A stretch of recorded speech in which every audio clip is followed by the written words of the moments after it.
안녕하십니까. 오늘은 2020년 12월 16일 수요일입니다.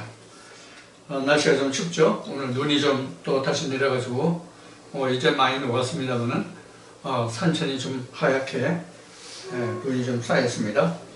오늘은 이사야 14장 12절 말씀으로 오늘 말씀을 시작하겠습니다. 제가 말씀을 봉독하겠습니다.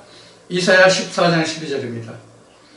너 아침의 아들 계명성이여 어찌 그리 하늘에서 떨어졌으며 너 열국을 엎은 자여 어찌 그리 땅에 찍혔는고 내가 내 마음에 이르기를 내가 하늘에 올라 하나님 별 위에 나의 보좌를 높이리라. 내가 북극 지폐의 산 위에 좌정하리라. 가장 높은 구름에 올라 지극히 높은 자와 비기리라 하는도다. 그러나 이제 내가 음부 곧 구덩이의 맨 밑에 빠지리라. 아멘. 오늘 이 말씀은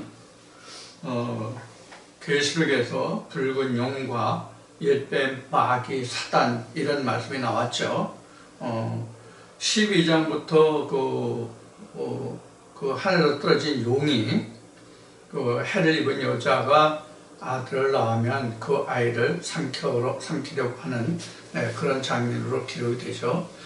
그래서 이제 13장에서 666이 나오고 14장은 붉은 용이 새 짐승에게 그 생기를 불어넣어주는 그런 대목으로 말씀이 이어졌죠. 여기에서 그 옛뱀, 마귀, 사단, 붉은 용, 짐승 이런 말씀이 나왔을 때에 어느 시청자분께서 지금 그 이사야 14장에서 인용한 그 계명성, 새벽별이죠. 계명성, 이 새벽별과 어떤 차이가 있는지 이것을 질문하신 분이 있었어요. 그래서 이에 대해 좀 설명을 드려야만 말씀을 이어가는데 편리할 것 같다, 도움이 될 것 같다 하는 그런 생각이 들어서 오늘 이사야 14장 12절 말씀으로부터 봉독한 말씀과 지금 인용한 부분으로 말씀드린 옛뱀, 마귀, 사단 그리고 붉은 용과 그 다음에 새 짐승에 관해서 말씀을 드리도록 하겠습니다. 우선 결론부터 말씀드린다면 지금 이사야 14장 12절에서 말하는 계명성, 새벽별 하고 그 다음에 옛뱀, 마귀, 사단, 붉은 용하고는 전혀 다르다는 것을 여러분들에게 먼저 말씀을 드리고 오늘 말씀을 시작하겠습니다. 오늘 말씀의 그 주제는 이렇게 한번 정해 보겠습니다.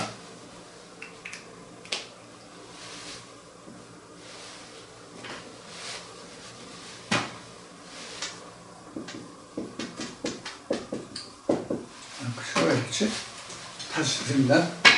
옛뱀과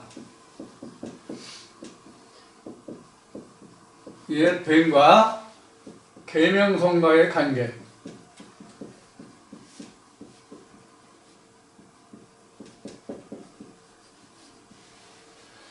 옛뱀과 계명성과의 관계 이런 주제로 이제 말씀을 우리가 나누어 보기를 원합니다.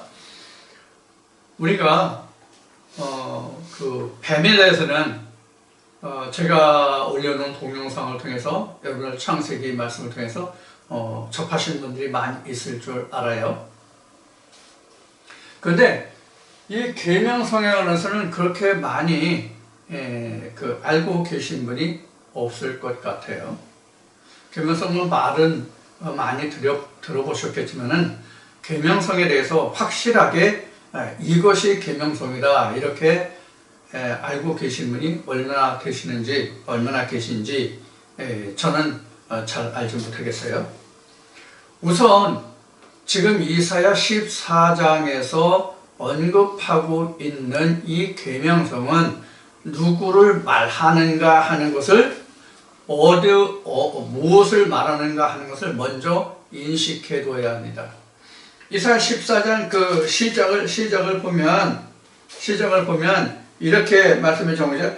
여호와께서 야곱을 긍휼히 여기시며 이스라엘을 다시 택하여 자기 고토에 두시리니 나그네 된 자가 야곱 족속에게 가입되어 그들과 연합할 것이며 민족들이 그들을 데리고 그들의 본토에 돌아오리라. 이스라엘 족속이 여호와의 땅에서 그들을 얻어 노비를 삼겠고 전에 자기를 사로잡던 자를 사로잡고 자기를 압제하던 자를 주관하리라. 이렇게 그 시작을 하고 있죠. 근데 이제 이 말씀 뒤에 이제 이어서 보면은 이게 무엇에 관한 이야기냐면 이미 이사야 때부터 그 유다가 바벨론의 그 멍에를 맬 것을 예언하고 있어요. 물론 극단적인 최종적인 것은 에레미야가 예언하고 있지만 이미 이사야를 통해서 이미 예언하고 있어요. 이사야 선지자는 남북 이스라엘을 아울러서 선자의 역할을 했던 사람이 이사야입니다. 에레미야는 눈물의 선지자라고 해서 그 유다를 중심으로 사역했던 하나님의 사역자였죠. 그래서 이미 그 유다는 하나님의 홀이 떠났기 때문에 그들이 바벨론 왕의 멍에를 맬 것이라는 것을 이미 이사야 때부터 예언했던 그런 내용들이에요. 그래서 이사야 14장에서 말하는 이 계명성은 누구를 두고 하는 말인가 하면은 바벨론 느부갓네살을 통해서 하는 말이에요. 바벨론 느부갓네살을 통해서가 아니라 느부갓네살을 향해서 하는 말씀이에요. 자, 그러면 지금 이 계명성이라는 것은 이해를 이제 하시겠죠? 그럼 이제 우리가 뱀을 살펴보자고요. 뱀은 통상 옛뱀, 마귀, 사단 이렇게 이야기하고 있죠. 자, 그래서 여기서 우리가 비교해 볼 것이 있어요. 무엇을 비교해 볼 수 있냐면 이스라엘이 있고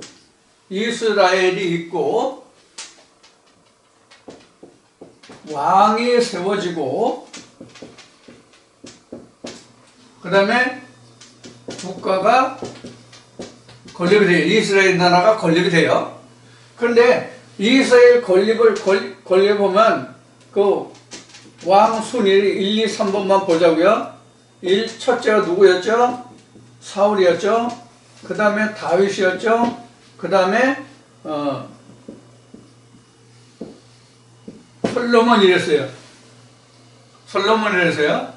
근데 다윗 때 통일 왕국이 되죠. 다윗 때 통일 왕국이 돼요. 그런데 솔로몬 때 다시 분열 왕국이 돼요.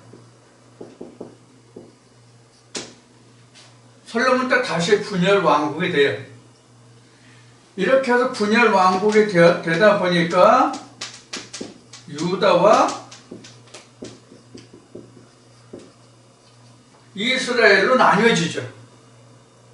이렇게 유다와 이스라엘로 나눠지는데 북이스라엘은 이미 유다보다 이미 앞서서 아수르에 의해서 멸망이 되고 그 후에 유다가 멸망하는데 북이스라엘 멸망 후에 유다가 멸망하는데 북이스라엘은 없어졌죠. 북이스라엘은 없어지고 유다는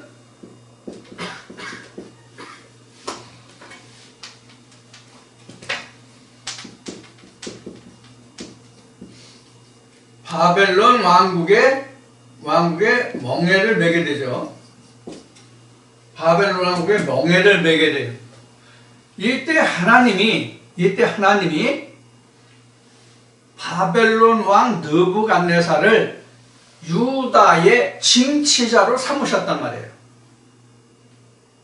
유다의 징치자로 삼으신 것이 하나님이지 느부갓네살이 자기의 힘과 능력을 인해서 유다를 징치했던 게 아니란 말이에요. 근데 사람은 이런 게 있잖아요. 뭐가 있냐면 누가 후원을 해줬든지 누가 지원을 해줬든지 누가 어떤 토대를 마련해 주었을지라도 자기가 어떤 기반을 닦고 성공한 연후에는 앞에서 내가 힘들고 어려울 때 나를 조력해줬던 그 모든 것을 다 망각하고 흔히 하는 말로 안면몰수하는 자들이 있잖아요. 이러한 경우가 바로 바벨론 왕 느부갓네살이에요.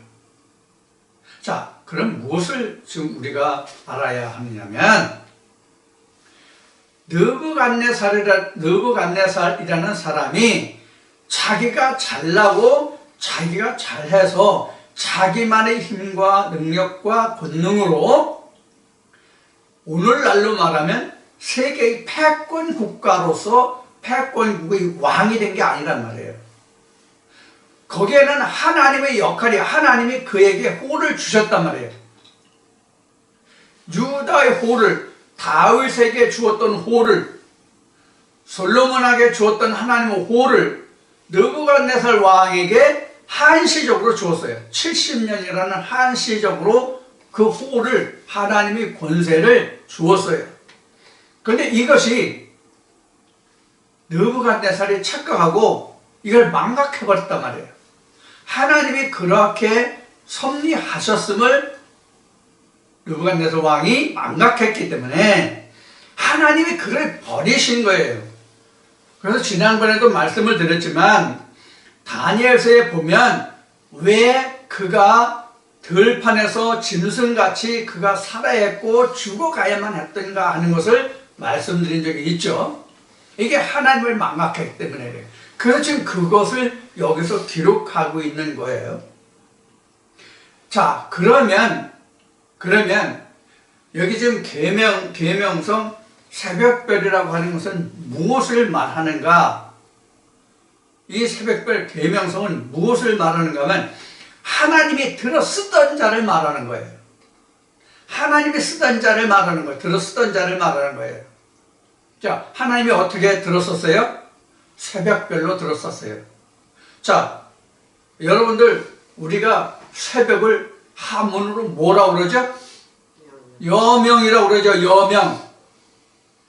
근데 사실 여명이라고 하는 얘기는요, 여명이라고 하는 얘기를 우리가 좀 살펴보면 어떤 그 여명이라는 뜻 안에 어떤 의미가 있냐면 날이 밝을 때 그 이른 새벽이 여명이잖아요.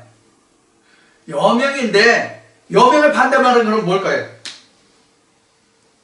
여명은 한문이거든요. 여명은 한문인데 우리말로는 이른 새벽이에요. 이른 새벽인데 이 이른 새벽의 반대말은 뭘까요? 이른 새벽의 반대말, 여명의 반대말은 뭘까요? 여명의 반대말 기억 안 나세요?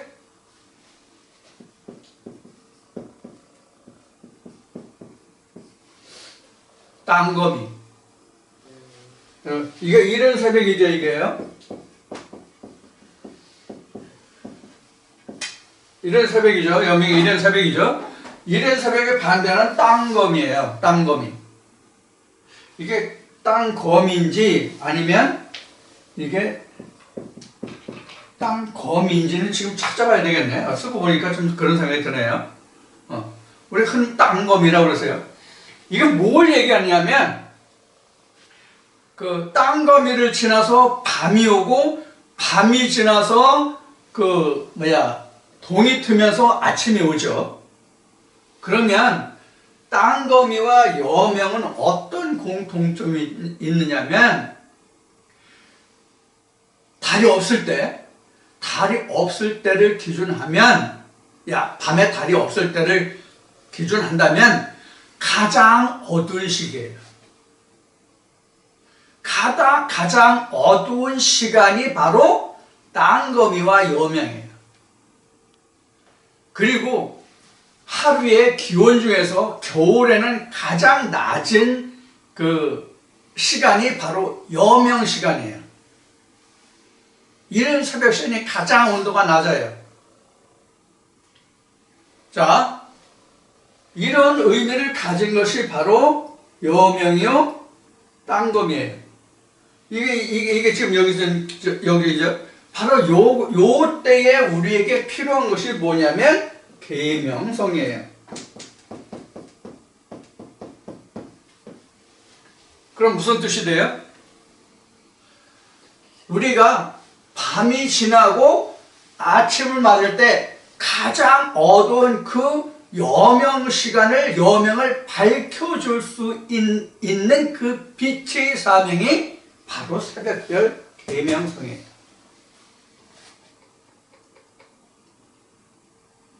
무슨 뜻인지 이해하시겠어요? 자, 그러면 이 계명성이라는 그런 이 뜻은 무엇으로 쓰고 있느냐? 하나님의 온전하고 순전하신 그 말씀이 내 안에서 스스로 나를 이끌어 갈 수 있을 때까지 쓰임받는 사명을 가진 자가 바로 계명성이에요. 사람이 됐든 말씀이 됐든, 근데 첫 번째로 매개체는 사람이죠. 사람을 통해서 말씀이 전해지잖아요. 그러니까 이 계명성이라는 것은 사람도 될 수 있고 말씀도 될 수 있어요. 자, 그래서 말씀드렸듯이 이때 당시에 유다를 징치할 나라를 하나님이 바벨론으로 주셨는데 이 바벨론 왕 느부갓네살을 계명성으로 말씀하고 계신 거예요. 계명성으로요. 자, 그러면 이제 계명성은 어느 정도 이해하셨죠?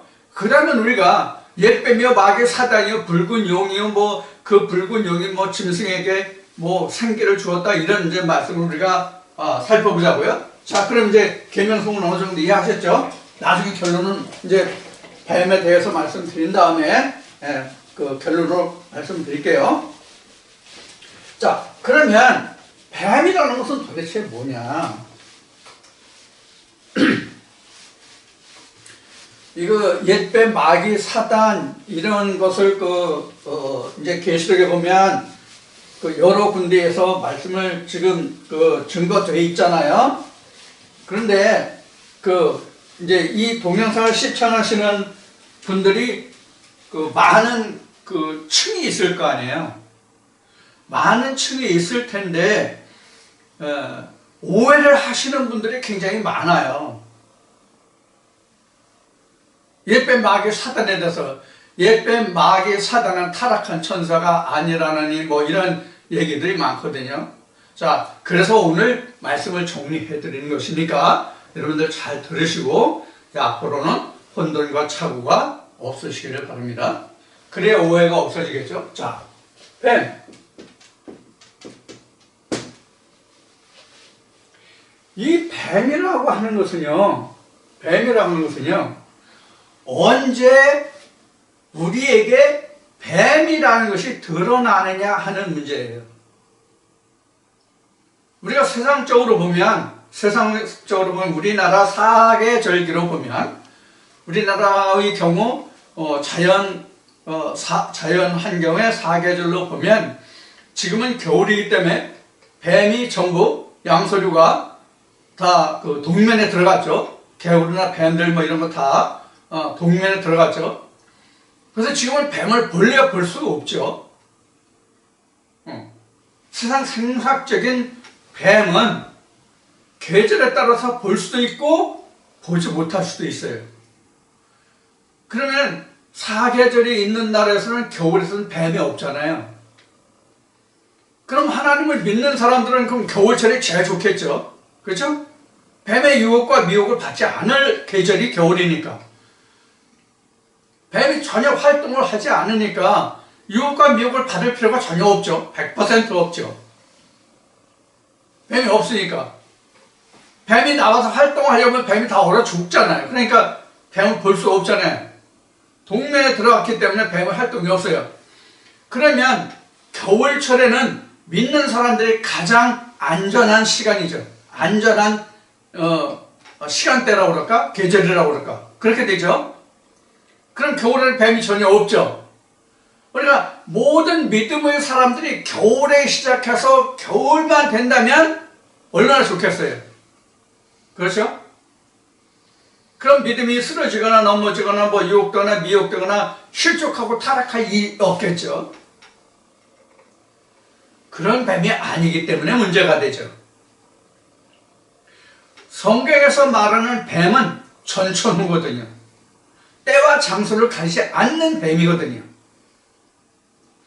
그러면 성경에서 여러분들 창세기 그 1, 2, 3장의 그 동영상을 들으셨으면,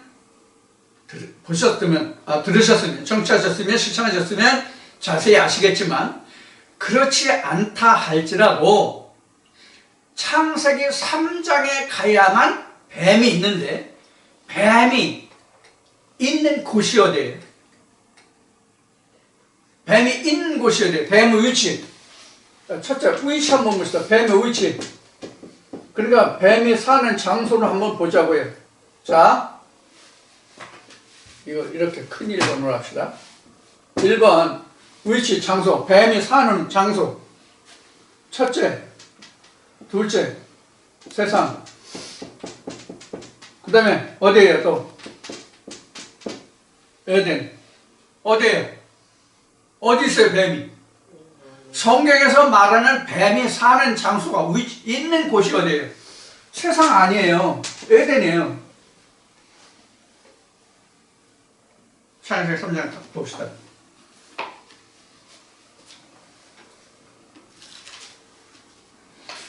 창세기 3장 1절부터 봅시다. 여호와 하나님의 지으신 들짐승 중에 뱀이 가장 간교하더라.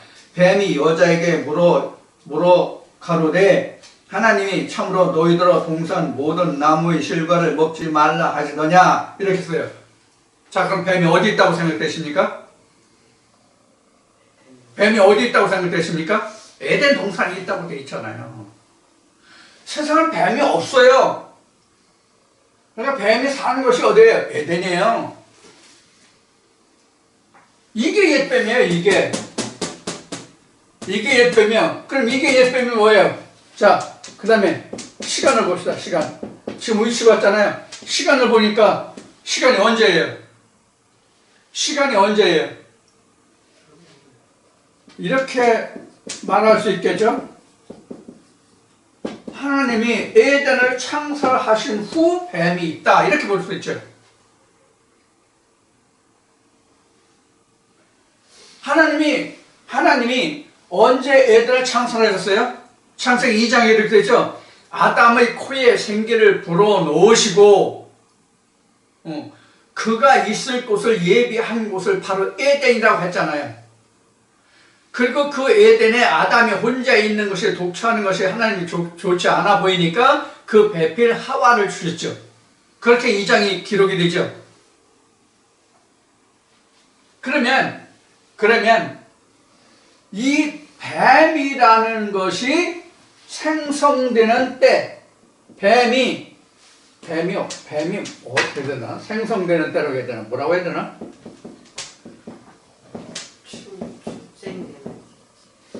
뱀이 생성되는 때가 언제예요? 뱀이 생성되는 때가 언제예요? 에덴 창설과 동시에 생기는 거예요. 에덴의 창설됨과 함께 생기는 거예요. 자, 에덴 동산의 창설됨과 함께 생기는지 안 생기는지 다시 창세기 3장으로 합시다.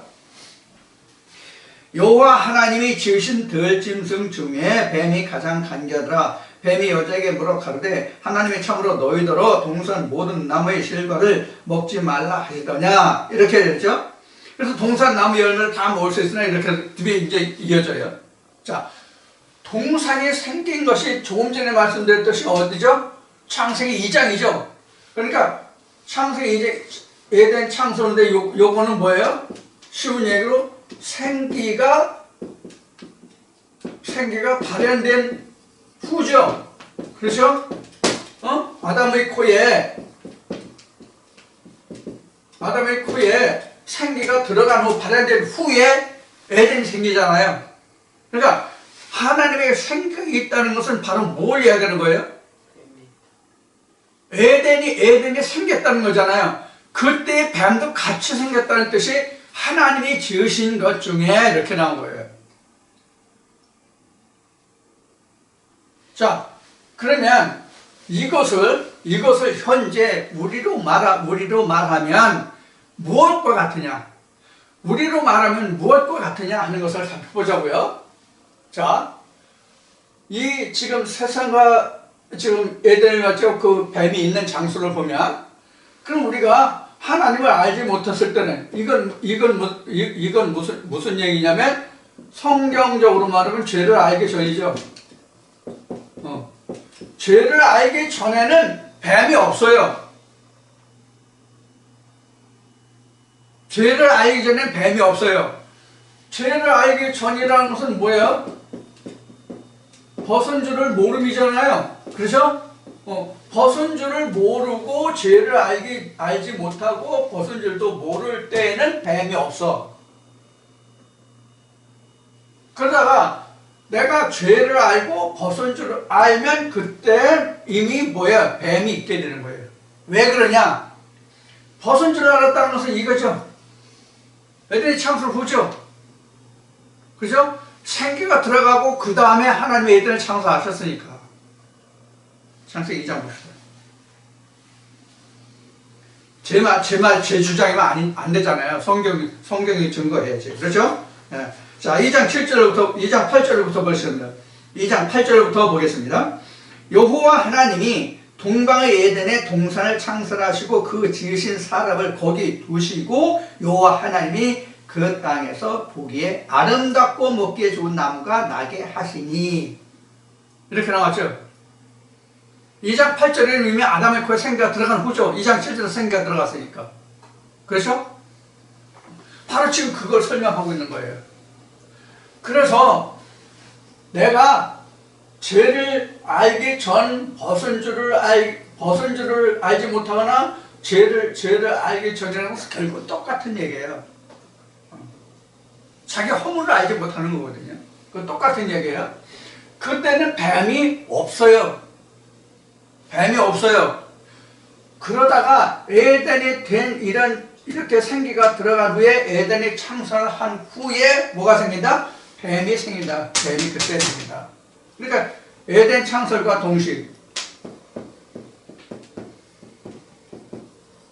에덴 창설 때 뱀이 같이 돼요. 그래서 하나님이 지으신 만물 중에 이렇게 되는 거예요. 하나님이 지으신 것들 중에 이렇게 나온 거예요. 3장에 만물이라고 그랬나? 지은 것들이라고 그랬나? 하나님이 지으신 들짐승 중에 이렇게 나왔네요.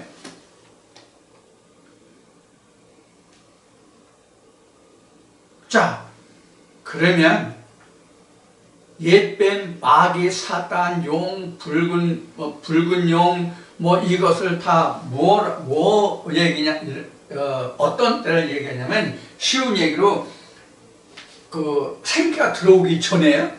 생기가 들어오기 전이니까, 이때를 우리는 뭐냐면, 창세전, 이렇게 얘기해요. 내게 하나님의 생기가 들어오면 뭐가 되는 거예요? 창세가 되는 거잖아요. 창세가 시작된 거잖아요. 창세가 시작됐기 때문에 내가 뭘 깨달아요? 벗었다는 것과 죄를 깨닫는 거란 말이에요. 그래서 자기 허물을 가리려고 하는 게 옷을 입었다예요. 우리 인간이 나이가 들어가면서 벌거벗고 태어났다가 나이가 들어가면서 철이 들면서 우리의 그 모습이 부끄러워가지고 치부를 감췄다의 뜻이 벗었다의 뜻이 아니란 말이에요. 우리가 저도 이 옷을 입고 있잖아요. 지금 겨울에 이제 동복을 입었는데, 이런 옷을 입었다의 뜻이 아니란 말이에요. 이런 옷을 벗었다의 뜻이 아니란 말이에요. 그다음 수없이 말씀드렸죠. 이사야 61장의 말씀을 들어서 하나님의 의의 옷, 하나님의 의의 고도. 이 옷이라는 게 어디서 유래되냐면 창세기 3장에 하나님이 아담 하와가 타락한 후에 자기네들은 무화과 옷을 입었지만 하나님은 가죽 옷을 입혔잖아요. 거기에서부터 유래된 거거든요. 거기에서부터 하나님이 가죽 옷을 입혔다는 것을 하나님은 출애굽을 통해서 모세에게 계명을 주시고 그 계명을 따라서 하나님을 섬길 제사장에게 옷을 해입혔는데 그게 히마티온과 키톤이라고 그랬죠. 히마티온과 키톤이 하나님이 말씀하신 의의 옷인데 그것이 변천에서 신약에 와서 2000년 예수 그리스도가 와서 그것이 뭐였어요? 예수 그리스도로 변천된 것 뿐이에요. 그래서 옷이라고 하는 것은 결국은 하나님의 의의 말씀이에요. 그것이 하나님의 의의 말씀이 내게 왔을 때 내가 하나님 앞에 벌거벗은 자구나, 내가 하나님 앞에 벌거벗은 자구나, 이것을 알게 되는 거예요. 그래서 사람들이 맨 먼저 옷을 해본 게 뭐예요? 무화과예요. 그럼 무화과의 상징이 뭐냐? 무화과의 상징은 사람이에요. 인간의 옷이란 말이에요. 무화과 옷을 입었다고 하는 것은 신학의 옷을, 인간의 옷을 입었다는 뜻이에요. 그러니까 하나님이 그 인간의 옷을 벗기시고 신학에 의존한 그런 옷을 벗기시고 하나님의 옷을 입혔단 말이에요. 무엇으로? 짐승의 옷으로. 그게 가죽옷이죠. 그럼 가죽옷이라는 게 뭐예요? 죽었다의 상징이잖아요. 가죽이. 가죽은 죽었다의 상징이란 말이에요. 가죽은 죽었다. 동물이 살았을 때는 가죽을 사람이 입을 수가 없잖아요. 그래서 옷을 해 입을 수가 없잖아요. 그 옷을 입으려면 그 짐승이 죽어야 되잖아요. 자, 그래서 우리가 하나님께 나아갈 때 죄가 있는 자는 어떻게 했어요? 짐승을 잡아서 그 가죽을 하나님 앞에 드렸잖아요. 물론 하나님 앞에 드린다는 것이 제사장이 그 제비고 와서 나누어 가진 것이었지만, 그래서 그 피는 단에 뿌리고 고기는 불살르고 기름도 태우고 그런 제사의 절차가 있었죠. 거기에서 유래된 게 바로 옷이에요. 그래서 벗었다의 뜻은 바로 하나님의 말씀이 내게 없었다는 뜻이에요. 근데 하나님의 말씀이 둘이잖아요. 우리 현재로 보면 가장 쉽게 표면적으로 말하면 구약과 신약이고요. 이것을 구약과 신약을 통틀어 하나로 묶어서, 성령은 한 권이니까 하나님도 한 분이고 예수도 하나고 성령도 하나이기 때문에, 그래서 말씀 따라서 당연히 하나죠. 이 말씀이 곧 하나님이니까 하나이기 때문에 옷이, 말씀이 하나인데 이것이 둘로 나뉘어져 있어요. 뭐로? 겉과 속으로. 그래서 겉은 율법이고 속은 진리란 말이에요. 그래서 우리가 보는 것은 껍데기요, 성경 말씀 보면은 껍데기요, 그 속에 담겨진 것이 예수 그리스도, 그게 속옷이란 말이에요. 이게 겉옷과 속옷의 이야기란 말이에요. 그래서 우리가 성경에서 말하는 옷은 겉옷과 속옷뿐이 없지만 실제로는 옷이 세 가지예요. 어떻게 세 가지죠? 지금 다 말씀드렸어요. 무화과나무 잎의 옷이 있고요, 가죽 옷이 있고요, 의의 옷이 있고요.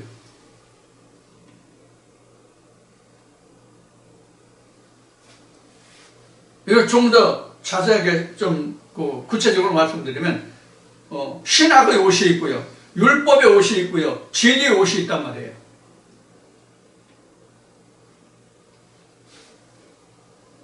그럼 우리가 율법과 진리가 둘이 합쳐야만 뭐가 돼? 율법과 진리가 같이 합하여야만 뭐가 되느냐고요? 진짜 천지 창조가 일어나는 것이죠.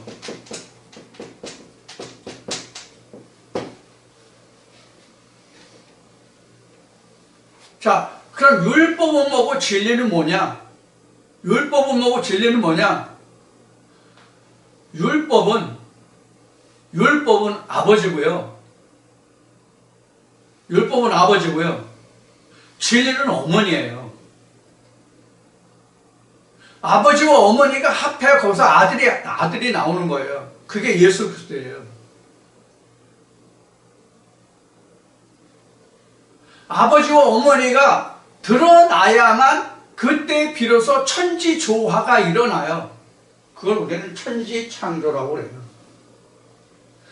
이런 천지창조 전에부터 있었던 것이 바로 뭐냐면 옛뱀, 마귀, 붉은 용, 뱀, 짐승이란 말이에요. 여기에다가 무엇을 더해줘요? 무엇을 더해줘요? 거기에 붉은 용이 생기를 불어넣어주잖아요. 이게 옛뱀, 마귀, 사단이에요. 자기가 하늘에 있는 존재인 줄 알고요. 자, 그래서 이사야 14장 그 12절부터 인용한 말씀을 한번 보자고요. 13절부터 봅시다. 이사야 14장 13절. 내가 하나님이 하시는 말씀이에요. 이사야를 통해서 하나님이 그 바벨론 느부갓네살에게 하는 얘기예요. 계명성에게. 내가 내 마음에 이르기를 내가 하늘에 올라 하나님 뭇별 위에 나의 보호자를 높이리라. 내가 하늘까지 올라가겠다 그런 뜻이죠. 높이리라. 뭇별 위에 나의 보호자를 높이리라. 내가 북극 지폐의 산에, 북극이라는 것은 그 가장 높은 위치를 이야기합니다. 실제 북극을 이야기하는 게 아닙니다. 높은 위치를 얘기합니다. 그래서 북극 지폐의 산 위에 좌정하리라. 그래서 가장 높은 구름에 올라 지극히 높은 자와 비길이라. 이런 오만과 교만이 있었단 말이에요. 이런 오만과 교만을 다니엘을 통해서 다니엘서에 하나님이 말씀하시기를 느부갓네살을 통해서 하는 말씀이 뭐냐면 그가 금신상을 세웠다래요. 금신상을 세웠다. 그러면 이제 옛뱀도 아시겠죠? 이제 무슨 뜻인지 이해하시겠죠? 옛뱀이라는 것은 나와 함께 있었던 존재예요. 나와 함께 처음부터 있었던 존재예요. 그게 진짜 옛뱀 마귀 사단이에요. 거기에다가 뭘 받아요? 짐승의 생기를 받아요. 거기다가 짐승의 생기를 받아요. 그럼 누구겠어요? 그게 무엇이겠어요? 누구가 아니라 무엇이겠어요? 그 존재가 각자 자신이 가진 자신의 마음이에요. 각자 자신이 가진 그 모든 본래 태생의 것이에요. 그게 옛뱀 마귀 사단이에요. 거기에 뭐를 더한다? 붉은 용이 생기를 줘. 거기에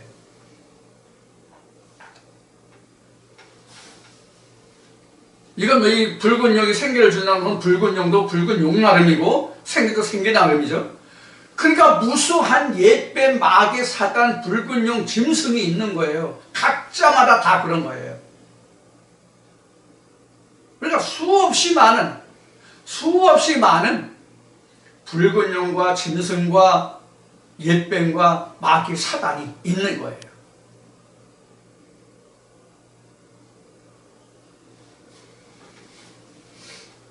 뭐에 의해서 그렇게 많이 변화됩니까?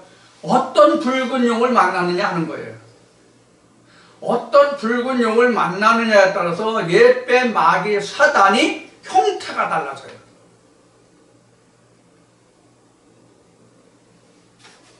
그러니 얼마나 많겠어요?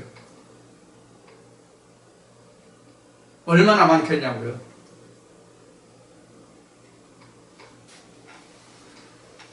자, 그래서 옛뱀 마귀 사단은 각자 자기가 가지고 있는 태생적인 본래의 문제가 옛뱀 마귀 사단이에요. 거기에 어떤 지식이 들어와서 자리 잡고 있느냐에 따라서 그 상태가 틀릴 것뿐이다.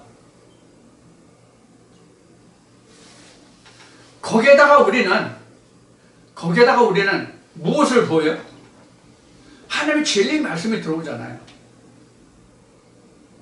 그 위에 옛뱀, 마귀, 사단, 붉은 용 뭐 이런 것들 위에 뭐가 와요? 하나님의 말씀이 오죠. 그러면 옛뱀과 하나님의 말씀과는 비교가 안 될 정도로 그 차이가 너무나도 심해요. 무엇이 클 것 같습니까? 하나님이 전지전능하시니까 하나님이 클 것 같습니까? 천만에 붉은 용이 큽니다. 그래서 계시록에도 보면은 붉은 용이나 이 마귀 사단들이 하나의 백성들을 괴롭혀서 도로는 죽게도 하고 막 이렇게 하는 과정 나오죠? 그렇게만 죽습니까? 이런 것들 때문에 성도의 인내가 여기 있다 이렇게 된 거예요. 계시록에. 그럼 성도가 뭐가 성도입니까? 지금 오늘 이 시간 옛뱀과 계명성과의 관계에서 지금 살펴본 것으로 하면은 지금 옛뱀과 마귀, 옛뱀, 마귀, 사단과 그 다음에 계명성이 있는데 지금 내게 있어서 옛뱀은 뭐고 계명성은 뭐예요? 옛뱀은 뭐가 옛뱀이고 계명성은 뭐가 계명성이에요?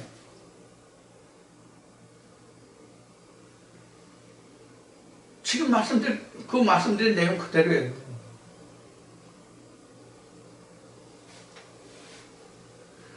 지금 그 옛뱀, 마귀, 사단 이런 모든 말씀들이 내게 들려오고 그동안 내가 들었고 그 말씀에 살아왔고 그것이 내 안에서 굳게 자리 잡고 있잖아요. 거기에 지금 하나님의 말씀이 들리잖아요.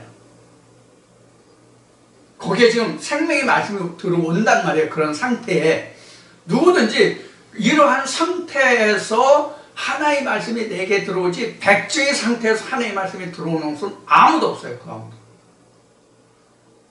그 아무도 없어요. 인간치고는 그 아무도 백지의 상태에서 하나님의 진리 말씀이 올 수가 없어요. 그럼 이 부분에서 우리가 살펴서 생각해 볼 것이 있는데 무엇을 살펴서 생각해 볼 것이 있는가 하면 내가 완전 백지 상태야. 내가 완전 백지 상태에서 하나님 진리의 말씀도 오고 그 짐승의 말씀도 오고 그러면 그것을 내가 분별할 수 있을까요? 없을까요?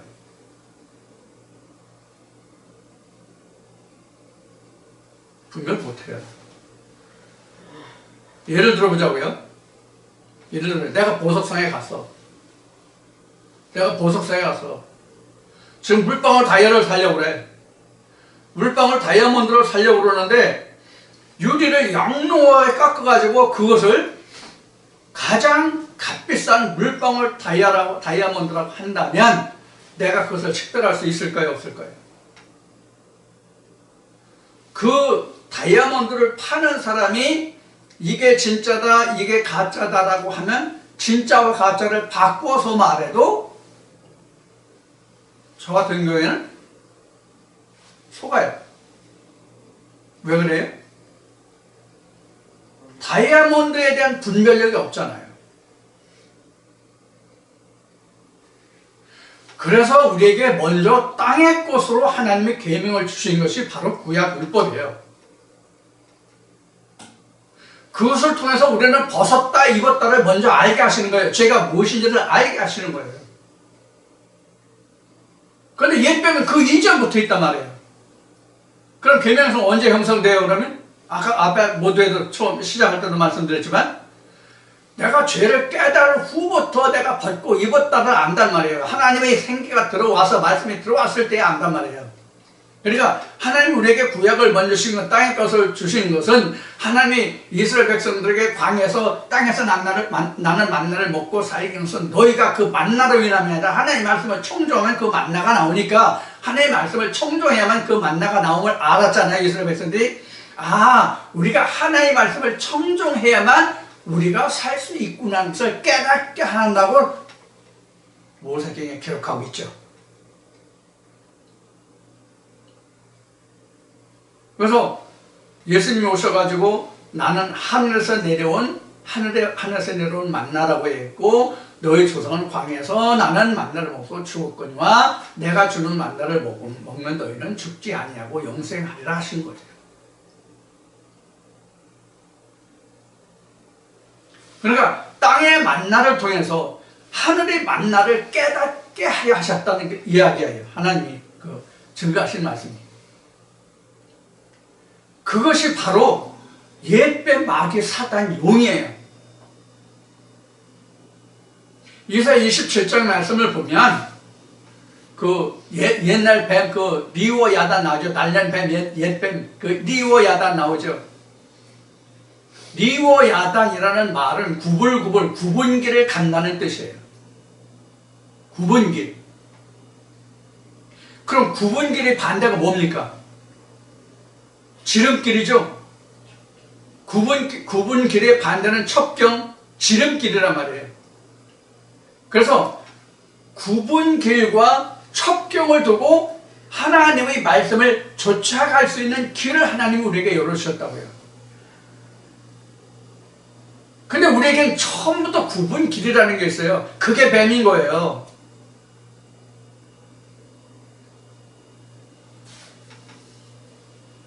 구분 것이 뱀이에요. 첩경이 아닌 것은 다 뱀이에요. 그럼 첩경이 아닌 것은 뭐예요? 다 하나님의 것이 아닌 것은 다 첩경이죠. 왜 첩경이에요? 아버지 보좌에 갈 수 없는 것이니까 그것이 아무런 세상적으로는 옳은 것 같고 바른 것 같고 정의 같지만 하나님 보시기에는 아니란 말이에요. 뭐가 아니라는 거예요? 하나님 보좌에 이르는 길이 방법이 아니라는 얘기예요. 그게 구분길이에요. 그래서 성경은 이렇게 증거하고 있잖아요. 사람의 보기는 옳고 바르나 하나님 보시기에는 그렇지 않다.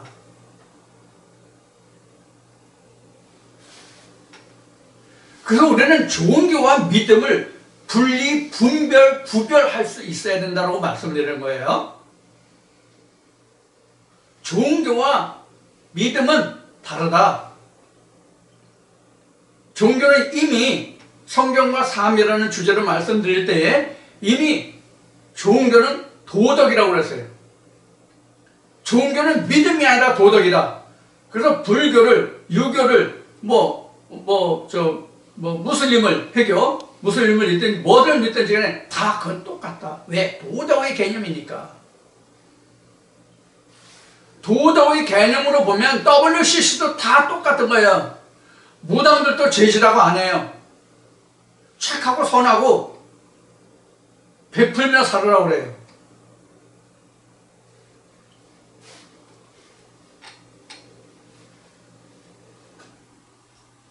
제가 어렸을 때 그 시골에서 보면은 지금은 그런 게 이제 시골에 와봐도 이제 눈에 띄지 않는데 제가 어렸을 시절에는 시골에서 가을에 추수를 하면은 집집마다 고사라는 걸 다 지냈어요.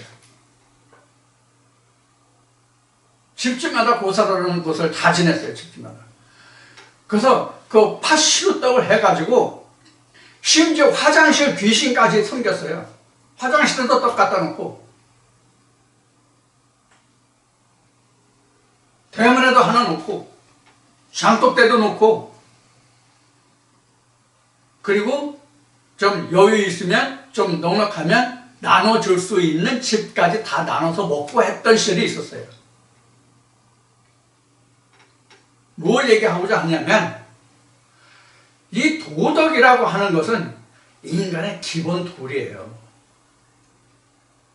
인간의 기본 도리를 떠나면 인간이 아닌 거예요. 그래서 우리 속담에 이런 말이 있잖아요. 머리만 하늘 두고 있다고 해서 사람이 아니다.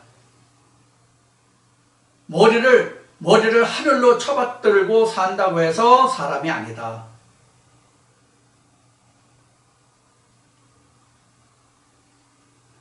인간이 얼마나 악하고 배은망덕한지 이런 속담도 있죠. 검은 머리 짐승을 거두면 항상 뭘 입는다? 해를 입는다. 배은망덕한 짓을 하는 것이 검은 머리를 가진 동물이다. 이런 속담도 있죠. 이게 바로 옛뱀 마귀 사단이에요. 가장 원흉이 되는 옛뱀 마귀 사단이에요. 뭐예요? 하나님이 사람을 지으시고 그 본성이 악함을 보았다. 그래서 하나님이 심판하신 게 뭐예요? 노아의 홍수 심판이죠. 노아의 홍수 심판을 통해서 하나님이 언약하신 게 뭐예요? 이제 이후로는 내가 육체로는 심판하지 않겠다. 영으로만 심판하겠다는 뜻이죠.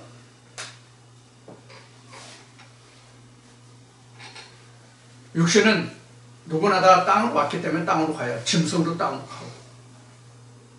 자, 그러면 옛뱀과 마귀 사단에서 이제 결론을 한번 내보자고요. 결론을 내보자고요. 결론을 내면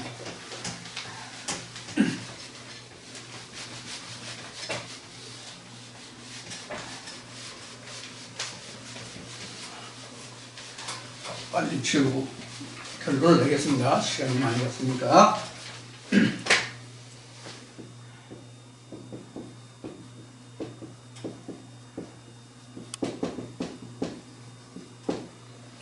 말이 많죠. 사단, 용, 많은데, 그렇게 하고, 그 다음에,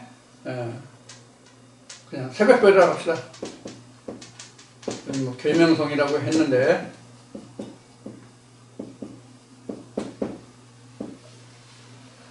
우리가 그걸 뭐라 그러나? 자연 우주과학이라고 그러나? 거기서는 새벽별을 금성이라고 얘기를 하는 것 같아요. 맞나? 금성이라고 얘기를 한 것 같아요. 이거 아니에요. 이거는 아닙니다. 금성을 말하는 거 아니에요. 자, 이제 결론을 말씀드리고 오늘 시간 마치겠습니다. 옛뱀 마귀 사단은 뭐냐면 각자의 본성이에요. 각자의 본성이에요. 그 다음에 새벽별은 뭐냐면 하나님께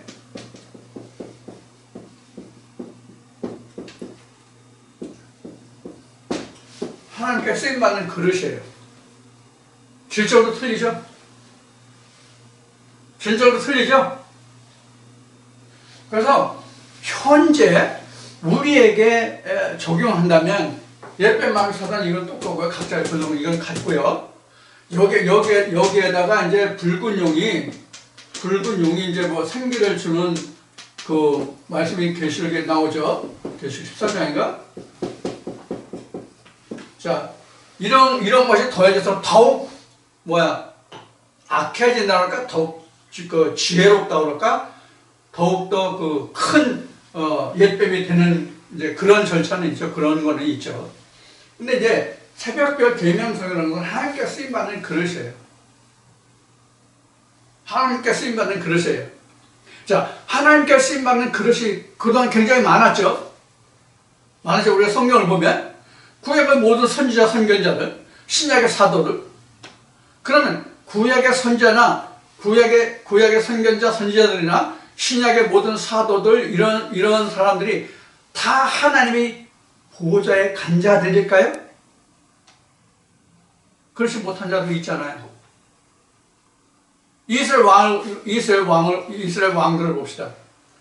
이스라엘 왕들을 보면 북이스라엘과 남유다가 있는데 그 왕들 중에서 얼마나 많은 사람들이 아버지 보좌에 갔을까요? 지금 이사야서를 보고 있는데 이사야 다음에 에레미야서가 나오죠. 에레미야서 보면 에레미야 대적한 당시의 제사장들이 있습니다. 그 사람들도 원래는 뭐예요? 하나님께 부름받아서 쓰임을 받는 그릇이었어요. 로마서 9장 24절에 기록된 말씀과 같이 우리가 하나님께 쓰임 받는 자라면 하나님께서 택하신 그릇이거든요. 그럼 이스라엘의 모든 제사장들은 바로 뭐와 같으냐면 계명성과 같은 역할을 한 자들이에요. 그들이 진짜로 하나님의 말씀에 입각해서 정상적인 하나님의 입의 대리인으로 쓰임을 받았다면 아버지 보좌에 갔을 것이죠. 그러나 그렇지 못한 선지자들 얼마나 많습니까? 지금 에레미야서를 얘기했으니까 에레미야서를 보더라도 에레미야가 유다의 마지막 때를 경고했잖아요. 하나님 말씀이 이러이러하다고. 그런데 가장 대표적으로 그 에레미야 선지자를 대적한 두 당시의 거짓 선지자가 있었는데 그 하나냐하고 스마야예요. 가장 대표적인 인물이. 그래서 하나냐와 스마야가 하나님께 쓰임 받다가 거짓 선지자로 돌아갔기 때문에 바로 이렇게 된 거예요. 떨어진 계명성이 된 거예요. 떨어진 계명성이 됐다고요. 자, 그다음에 그 구약의 마지막 그 기록인 말라기서를 보자고요. 하나님이 이렇게 말씀하시죠. 2장에서 말라기 2장에서 제사장들의 입에서 나의 율법을 버리고 그들이 나를 떠났으므로 그들이 나의 제사장이 되지 못하게 했다는 말씀이 나와요. 그럼 그들이 다 뭐예요? 계명성이 된 거예요. 하나의 말씀으로 쓰임을 받다가 하나의 말씀을 배반하고 저버리면 그들이 계명성이에요. 그럼 그들이 왜 계명성이냐? 이스라엘 백성들에게 하나님의 생명의 은혜의 말씀이 올 때까지 그들이 계도를 해줘야 될 거 아니에요. 하나님의 말씀을, 하나의 율법을 먼저 받은 자들이, 이스라엘 백성들이 계도자가 돼야 되잖아요. 그것을 이제 선지자, 선견자라고 하죠. 근데 그 계도자, 선지자, 선견자의 역할을 버리고 하나님의 말씀을 버리고 거짓 것으로 하면 그들이 뭐예요? 계명성이에요. 오늘날로 보면 제가 지금 하나님의 말씀을 좇아서 하나님의 말씀을 증거한다고 해요. 그런데 제가 하나님의 말씀을 떠나서 다른 말씀을 전하게 되면 어떻게 돼요? 하나님에게 내가 버림을 받은 별이에요. 그럼 내가 계명성이 되는 거예요. 각자도 마찬가지예요. 그래서 계명성은 처음부터 있었던 것이 아니라 하나님께 들림을 받아서, 선택을 받아서 하나님의 은혜를 입어서 하나님의 일을 하다가 하나님의 은혜에서 떨어진 자예요. 가장 대표적인 자가 누구냐 신약 때 오면 가룟 유다라는 자가 있잖아요. 12 제자 중에서 그가 떨어졌잖아요. 그래서 피밭이라는 그 별명을 받게 됐죠. 이러한 상태가 바로 계명성이에요. 그가 12 제자로 그냥 남았다면 베드로나 사도 요한이나 이런 사람들과 같이 오늘 우리에게 이름이 알려지는 그런 사도로 남았을지 아니면 일반 사도로 남았을지는 모르지만 그 이름이 고꾸라지고 넘어지는 자는 되지 않았을 거잖아요.